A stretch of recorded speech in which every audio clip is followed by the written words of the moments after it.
kaburuji e demngal Pulaar e radio Jawol Saare. Musidɓe tedduɓe heten ko radio Jawol Saare on calminama to gonnuɗen no gonirɗon kala joni meftande men e kabaruji jamma hannde jaatanen koye dendi Amatoure e kabaruji dowlaji dentuɗi e kabaruji international. bandiraɓe sehilaɓe heɗotoɓe radio Jawol Saare jaam hiira moon hannde ko ñalawma talata hawri ko nogas e ɗiɗi e lewru juin hitan ujunnaji nogas e jeegom kabaruji moon e demgal Pulaar musidɗo moon Amatoure haalde moon guiɗoɗon kabaruji ɗe États-Unis tumnade kadi ko mi toon to Cour suprême ñalawma hono kamɓe ñaawɓe wonde toon ɓe mbaɗi décision ƴefti décision pour ɗum noon ko yimɓe jeegom mabɓe jaaɓi tato hen caali ɗum noon décision ko wiide wonde koɓe gabbitima e Donald Trump laamu muɗum pour wiide wonde ko kala neɗɗo joguiɗo green card ɗum noon résident gonɗo États-Unis so waɗi crime ene wawi kamɓe Donald Trump laamu muɗum ne jogui droit heftude kayitaji mum walla heftude oɗo résidence mo joguino ɗum noon ɓe pawi koye neɗɗo goto mo ganduɗa ko jeeyaɗo toon to Chine kanko hoore makko ene wayno koye nder hitande ujunnaji ɗe 12 o yeehi toon to Chine caggal nde warti nde en ɓe tawi wonde ko kanko hoore makko baɗannoɗo gueɗe ko mbiyata fraude e ɗum noon e wayno ko ɗum ɗo woni ñawore ko ɗon ɓe pawi tugnade noon hande kanko goto e ñawoɓe wonɓe toon to justice hono kanko Ketanji Brown Jackson omo jeeya e saliɓe e ndeɗo ñawore oyi wonde ɗum ɗo ene wayno ko kamɓe Cour suprême ɓe dokki Donald Trump yamirore nde ala to haaɗi pour wiide wonde ko kala yimɓe immigration wonɓe ɗo hen surtout joguiɓe résidence walla hay joguiɓe citoyenneté kanko Donald Trump laamu makko ko wela fof no wawi wadde hen noon siftindon ko kanko Donald Trump e nde dumunnaji men ɓe kaalini ɓe mbi wonde ɓe neldi e nder nokkuji kewɗi ɗum no États-Unis no tribunal uji goni pour wonde doom aɓɓande liste yimɓe ɓe mbaɗi guila joguiɓe kayitaji ɗum no wontuɓe citoyen ji ha yimɓe wonɓe résident ji ɗo e leydi he eɓe takki ɗumen wonde ne mbaɗi bonandeji e ɗum noon ɗiɗon bonandeji ko hunde nde jaranteɓe kamɓe administration Donald Trump heftude kayitaji men ko wonde foof ene wayno ko ndeɗo ñawore arde hande kadi ene wayno ko hay sindo kamɓe jeegom ɓe jaɓɓe koɓe conservateur uji ene wayno koɓe jaaɓi ko kadi ko hunde nde ganduɗa henne tugnade hande Ketanji Brown Jackson goto e yimɓe libéral juge gon toon mbi wonde ɗum ɗo ko hunde nde potani jaɓde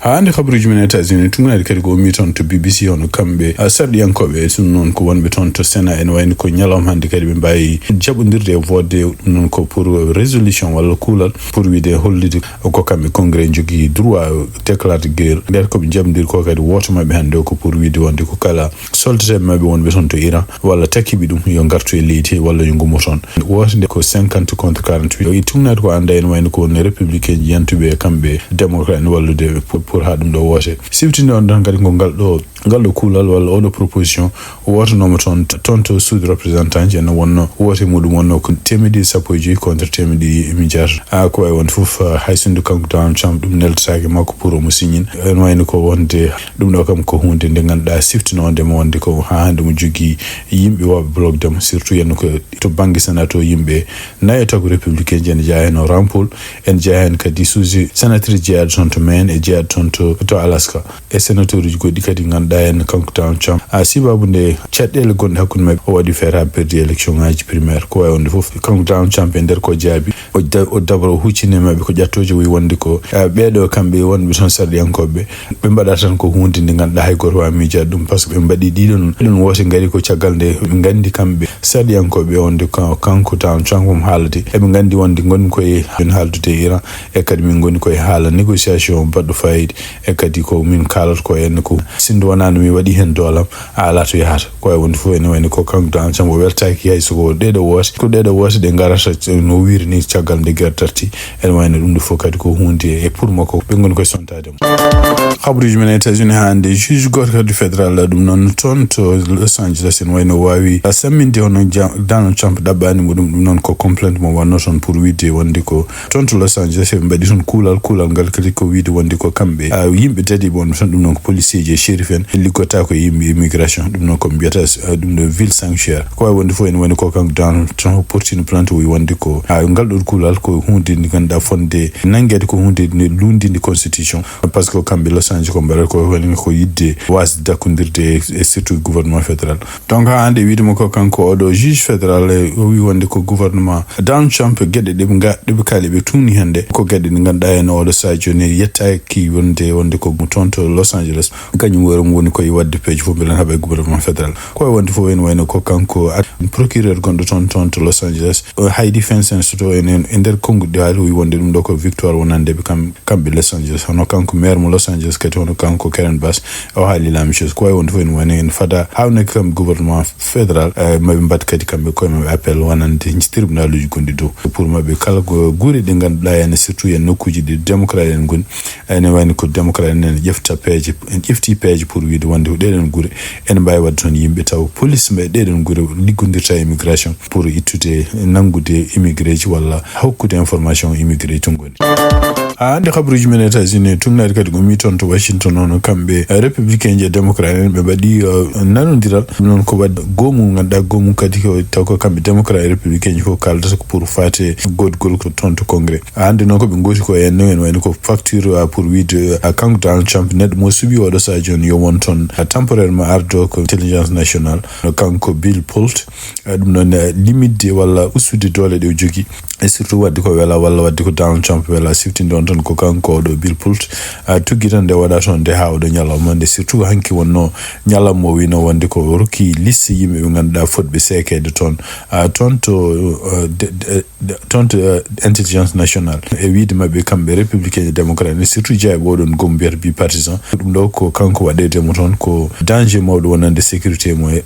et intelligence mo États-Unis ko wawi wonde fof ene wayde ko oɗo sa joni ɓe vooti hande oɗon bi e surtout kadi kanko Michael Warner ɗum noon ko démocrate o wi ko ɗum ɗo kadi ko pour hollude Donald Trump wonde ko alay saago mo ƴefti o wona ko wela fof wawi wadde toon ɓe fuɗɗi segde ɓe taw ala ko kamɓe sarɗiyankoɓe ɓe mbawi wadden ko procédure juɗɗuma yaa kadi toon to ɓeɗon porte plainte uji pour gartire walla mbasa artirede ko wawi wonde fof e wayno ko kanko Donald Trump mo continue hande agenda makko kala yimɓe mo ganduɗa henne ɓe andi wonde ko wona politique mo amma wadde ɗon yimɓe ardo oɗon nokku pour wawde segde ɓeɗon yimɓe kanko biyetan Mark Warner ɗum noon ko démocrate jeeya toon to Virginia ko kanko addi oɗo proposition kadi ndaminama républicain jante makko saabu won républicain ji kewɗi kañumen koye min jiiɗi ko wonde ko kanko Donald Trump mo suuɓi yo won directeur intelligence national yo adde liyede kanko Bill Pulte waɗe toon par ce que ala expérience e kadi no wayni ko kanko hoore makko holli wonde ko kala Donald Trump wi ko ɗo mo restawde o sohlani mbiya toon to congrès pour wadde seeɗe wiyete confirmation bandiraɓe sehilaɓe toɓe radio Jewel sa siftinde on tan hannde ko talata 24 lewru juin ɗum noon e wayno ko talata fof kadi ne woodi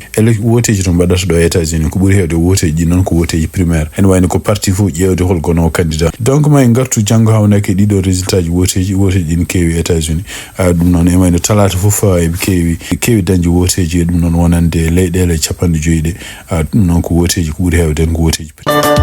cakkitoɗen habruji meɗen e États-Unis koko fati coupe du monde d'abord ko siftinde on tan hono laamu Donald Trump e ñalawma he kiɓe mbaɗi yamirore nder ko décision mo ɓe ƴefti ɓuuri wiide wonde ko oɗo sa joni kamɓe équipe Iran gonɗo ɗo en petto e coupe du monde o maɓe jafnan ɗum ko fate en hol ɗon ardata ɗo e États-Unis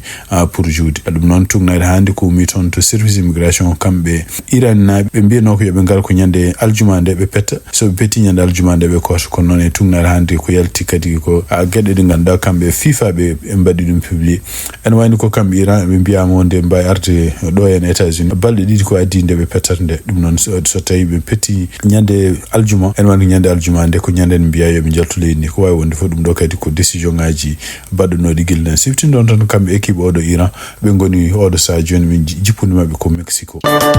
hande ko fati coupe du monde o siftinde on tan ene wayno ko ñalawma he ono kamɓe Portugal ɓe pottino e Ouzbékistan ɓe pi ɗumen 5-0 Angleterre fottino e Canada ene wayno koye goto mabɓe binani goɗɗon donc 0-0 Panama e jamme kañum fottino e Croatia ene wayno Croatia bini ɓe 1-0 Colombia kañum hoore min ɗamina fottude e Democratic Republic du Congo ɗum noon ko jammande à 10h ko fate matchuji hanki siftinde on tan ko ñalawma hanki o ene wayno Argentine fottino Australie ene wayno bini ɓe 2-0 France fottino kañum Irak bini ɓe 3-0 Norvège e Sénégal pottino kañum en ko Norvège fiiɓe 3-2 Jordanie kañum Algérie pottino Algérie fiiɓe 2-1 ko fate matchuji garuji janggo ɗum noon janggo ko ñalawma alarba Suisse ma fotte Canada Bosnia Herzégovina ma fotte kañum e Qatar Maroc ma fotte Haïti Écosse ma fotte Brésil Afrique du Sud kikiɗe hedde 9h jamma ma fotte Corée du Sud en wayno ko kamɓe Tchechia ma ma potte Mexico dum woni matchu jango donc men dokonton résumé mo haysindo en jettiti janyam a heure par heure mo adda khabaruji ko fati di do matchuji ton to radio Jawol Sare kabaruji e demngal Pulaar e radio Jawol Sare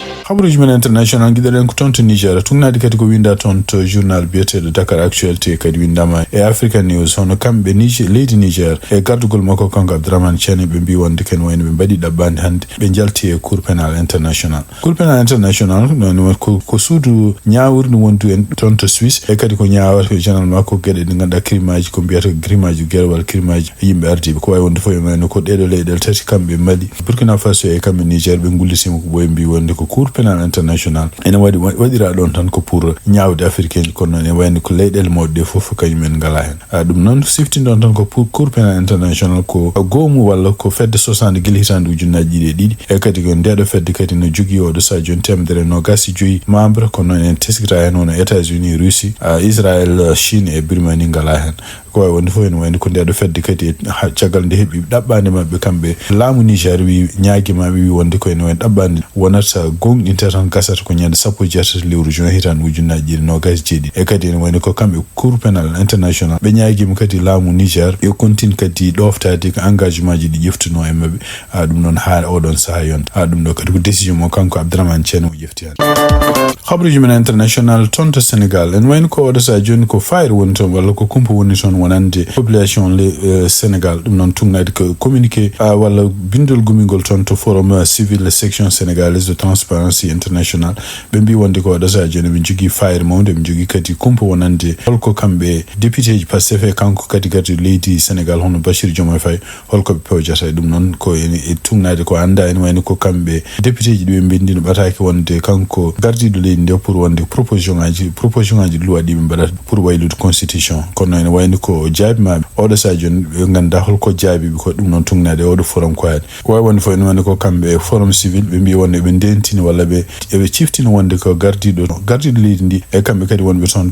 toon to assemblée yoɓe ndeno kala leydi ndi nawde ɗum e kala ko wiyete en caɗele ha leydi ndi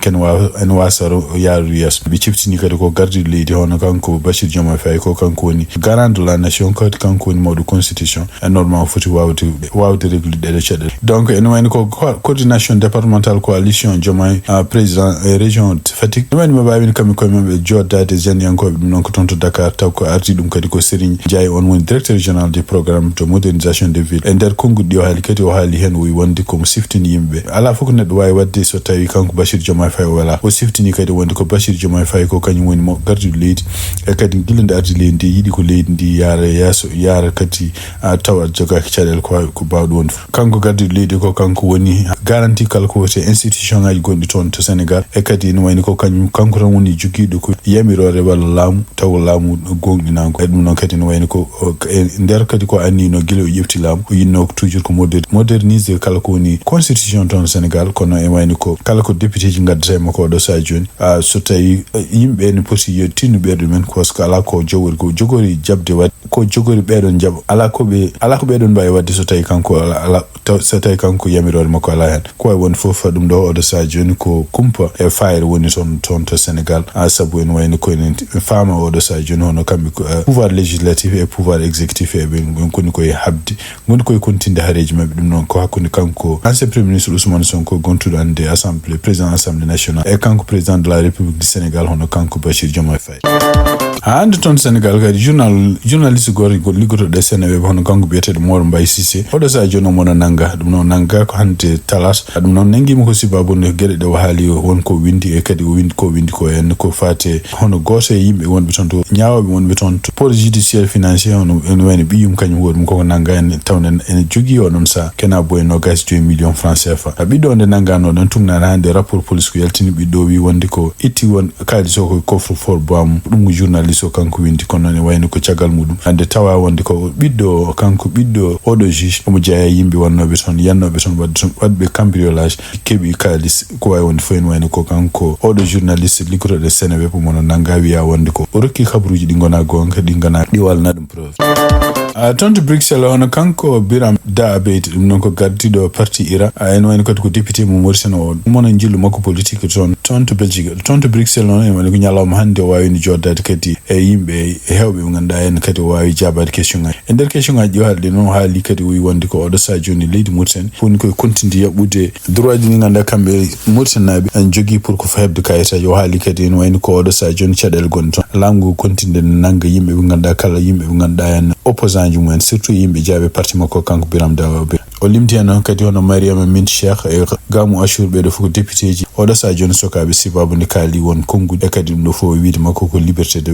d'expression ala son to mutan wali kadi yeddi haaluji ko buri hewde ko yeddi kadi en wayno ko kambe la mungu en wiide makko be gon ko wadde manipulation dum non ko wiide wonde ko yimbe mutan na fo bindima e wiide la mungu kadi tungnada hande ko la mungu so wino wonde kana boy million ngaji didi min nadum binditima dum non ko tuggi hitan ujunaaji de sappo jen be windi sare kana boy million ngaji o dum no soit la mungu rokki wonde ko to windi sibi ton won yettim 95% kanko président biram da be do wi wondum do fof fenan o dum do fo en wayno ko la mungu won ko dum wadde manipulation kono en wayno ko kala yimbe balay won son kala yimbe kadi surtout en hartinabe won son o do sajun ko continue bitede kadi en wayno ko ala fof safar mon jogi dum non ko la mungu continue na wada ko wela taw en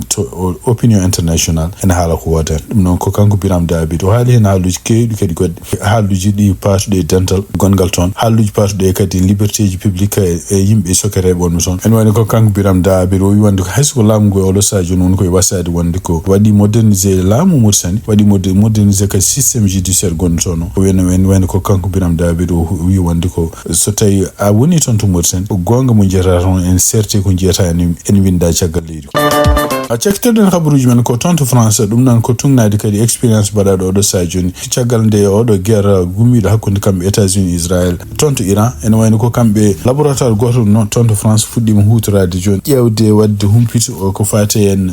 tare dum non hutora dum furde don tare bela no bad en batta wadede engrais dum do fo non ko gede tungnade hande kambe harale ko fate chimie e ko de kewde gonde tare de ko de don gede kadi jete e phosphate dum non e tungnade kadi no be kali nimbi wonde ko e jogi tonto châtillon e jogi ton noko e be jefta kala tare de don tare kadi no bayle batte gede ni ganda bawde wallude kala ko woni ndem dum non so fewnam hawna ko itsen ko gede bawde lomtade gede gowde hutorede ko wayno phosphate en woni ko buri en hewde umotono ko tonto Maroc e kadi no e kanyum hoore mun jogi gede toxique gonde son kadi no wayno ko sibabunde odo guerre kadi gede produit goddi gumotonoɗi tonto funangue ɓadi e surtout sibabunde kadi ya garta gonɗo oɗo sa joni tonto cirtol Hormuz donc alay sago so tawi oɗo usine walla oɗo nokku mbaɗa toon pour humpitade ko te hutorade ko fate tar so tawi ɗum yaari yeeso ma wallu wonande remoɓe ma wallu kadi wonande won produit base de dépendade ummade caggal leydi musidɓe tedduɓe ten ko ɓeɗa josar ko ɗo tongi meftane men e jamma hande o en ñaguima joom jaam mo jaam woni jungo mum nde waɗante en jaam